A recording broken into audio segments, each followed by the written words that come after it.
নমস্কার বন্ধুরা, আবার একটি নতুন ভিডিও নিয়ে আপনাদের সামনে উপস্থিত হলাম। তো গাছের পুরনো ফুল, পুরনো পাতা প্রমাণ দেয় এককালে এই গাছেও দারুণ ফুল ফুটেছিল। এখন তাপমাত্রা ধীরে ধীরে কমতে শুরু করেছে, সকালের দিকে কুয়াশা পড়াও শুরু করেছে। শীত আর বেশি দূরে নেই, আর আস্তে আস্তে আমাদের প্রত্যেকটি পদ্ম গাছই ঘুমের দেশে চলে যাচ্ছে। আজকে ভিডিওর বিষয়বস্তু হলো শীতকালীন পরিচর্যা। শীতকালে অন্যান্য সময়ের মতন পদ্ম গাছের তেমন কোনো যত্নাদির প্রয়োজন হয় না। বিশেষ কিছু দিক লক্ষ্য রাখলেই আপনার গাছ থাকবে সুস্থ সবল।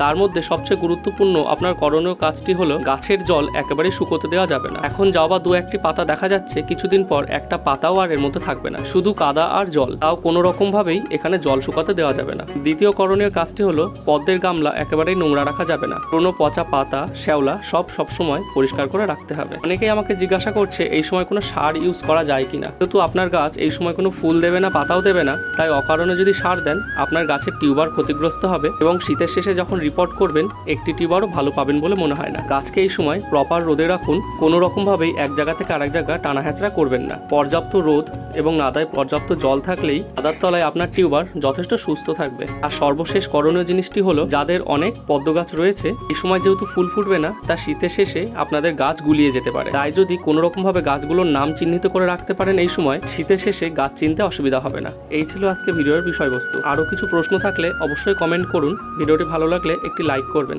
ভিডিওটি এতক্ষণ দেখার জন্য ধন্যবাদ।